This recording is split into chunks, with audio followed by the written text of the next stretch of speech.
WA 517, do you want to report a UFO? Over. Negative. We don't want to report. Look, it wasn't my worst Wednesday night. Hello, thank you for joining me. I'm Smiles Lewis.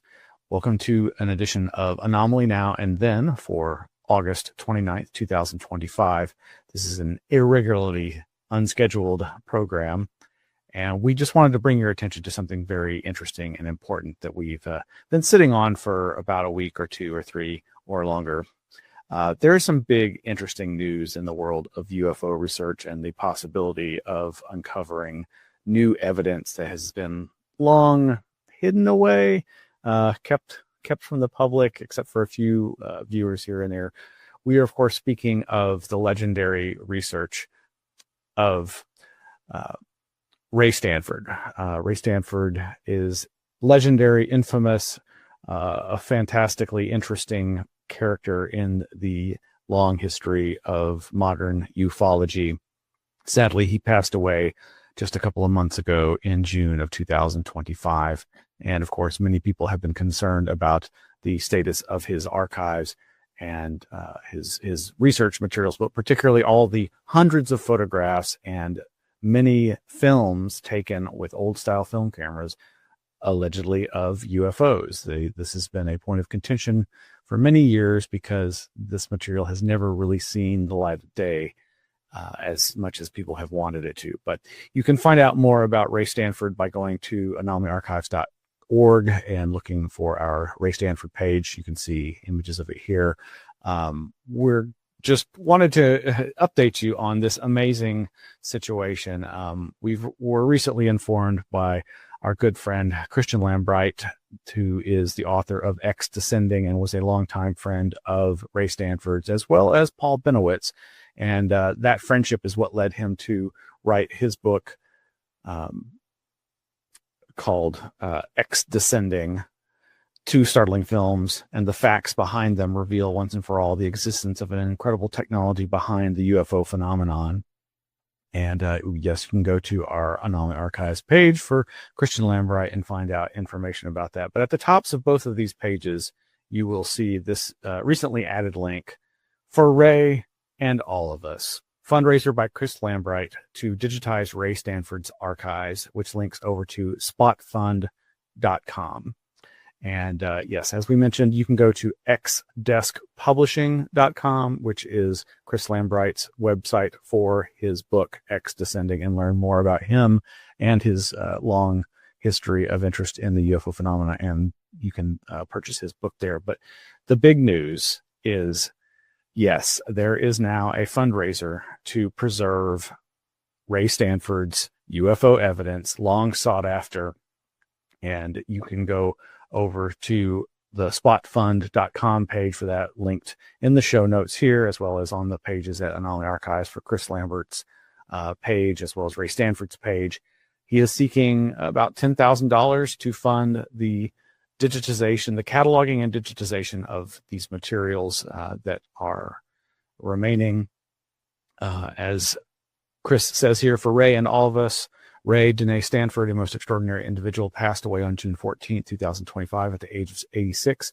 In his lifetime, Ray experienced a number of significant UFO sightings, beginning in 1954 with a late-night encounter on South Padre Island, Texas. This event, witnessed by 11 people, including a Texas State Highway patrolman and 2 deputy sheriffs, was photographed on black and white film using a small aperture Kodak camera.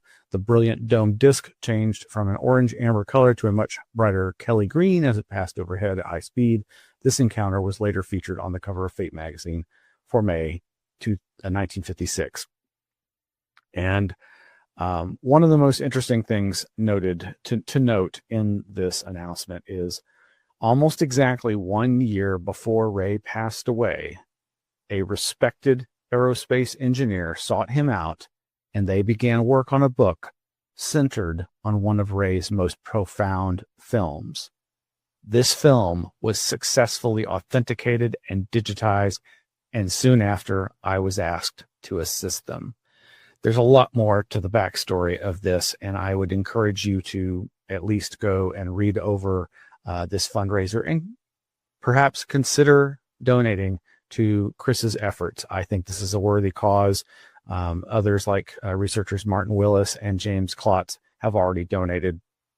This is really breaking news. It's only been made public in the last 24 to 48 hours, and we're very excited to let our Anomaly Archives community know about this. Now, coming up in just a moment, we're going to play 2 short clips, each about 2 minutes long, that are from our archives. You can find this information online, but it's always interesting to put it together in support of our friends Chris Lambright as he tries to help an old acquaintance of mine, Ray Stanford, now that he's passed on. But you can go to the Wikipedia page for Arthur C. Clarke's Mysterious World. This was a television series that began airing in 1980, and they did an episode on UFOs that featured footage of Ray Stanford and his PSI, Project Starlight International, here in Austin, Texas, out in the west part of the city near the lake. And in this show, it identifies it as Leander, Texas. It might as well be whatever. And then also we're going to play a clip where more recently, several years ago, on Greg Bishop's Radio Misterioso show, Ray Stanford retold the story of how he had a sighting back on the anniversary of the birth of the modern UFO era, June 24th, 1967, that is listed in the Project Blue Book files as an unknown and unidentified, that they could not identify what it was. And this occurred here in Austin at Mansfield Dam. So we hope you'll enjoy those clips, and we'll be around. This is going to be a very short episode. We just wanted to get this news out and let you know about it. So check it out.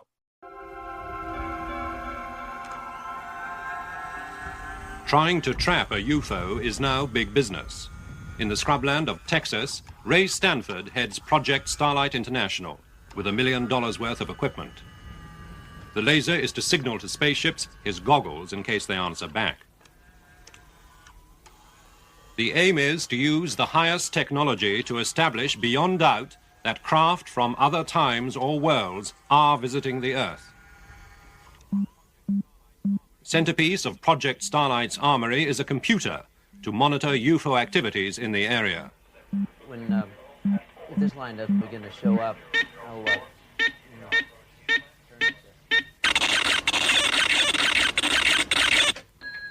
This is an Operation Argus alert. Please proceed as you have been instructed. The computer automatically calls up spotters to scan the skies. And it really hits the panic button if a landing is indicated.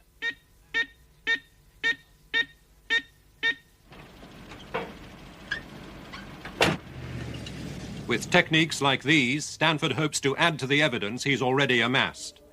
Like this film he shot at Corpus Christi in Texas in 1959. After extensive endeavor to explain it, neither the Air Force nor the National Investigation Committee on Aerial Phenomena could come up with any ordinary explanation. I don't know what it was, but it was tubular and bright, and small objects came and departed at high speed.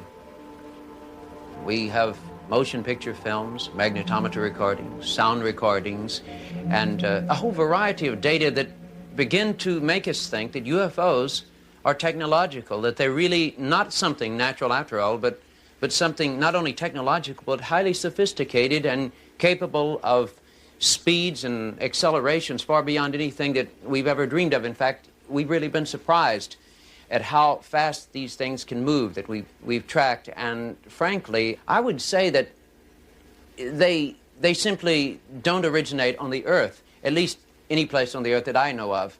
If the Soviet Union has that kind of technology, so God help the free world. And if the free world has it, God help the Soviets. In 1967, June, on the anniversary of the Ken O'Donnell thing, I had gone out alone by myself out to the Mansfield Dam, and it had an incredible UFO encounter in which a UFO that was passing over an elongated cigar-shaped thing, glowing kind of a bluish color, I had foolishly pointed a big spotlight at it and began to flash a abbreviated form of pi, and it stopped. And then I got real scared, and I was glad I had my 225-pound St. Bernard dog with me in my little Volkswagen Bug. But there's more to that story. But when I got back into town, I had called Bergstrom to merely see if they would take an interest, their reaction. And so they took down certain information and thanked me. So anyway, took the report, and believe it or not, much to my surprise, when, I did get, after I had moved from Austin down to Corpus Christi, I did get a letter from Hector Quintanilla saying they didn't have enough information. Well, I wrote him a letter really telling him off. I said, that's ridiculous. And I named the officer from Intel. I said, I get so much information. I said, if you don't have enough information to analyze this, then there's something wrong with the system. I said, this man was very careful. And I said, frankly, I think you're doing this, just to try to get only a few details and claim you don't have better, and therefore you will say that there was insufficient information to determine that it was an unidentified object or that it was a known object. But I said, you better not write this one off, Hector.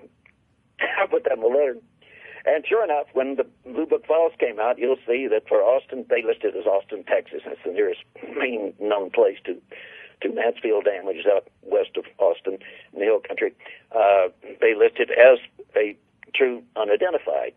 But this intelligence officer seemed to have a lot of confidence in the truthfulness and accuracy of my reporting. Again, we hope that you'll consider donating to Chris Lambright's fundraiser for the cataloging and digitization of the archives of legendary UFO researcher, contactee, channeler, psychic, many, many things. A legend of the old UFO scene, Ray Stanford. Yes, please check out his fundraiser at spotfund.com. And of course, like I said, you can visit Chris Lambright's xdeskpublishing.com to find out more about his book, X Descending, or you can visit our website and look at the information there, links to past interviews with Christian Lambright, and then also our page on Ray Stanford. All right, thank you, and keep listening, keep watching the skies.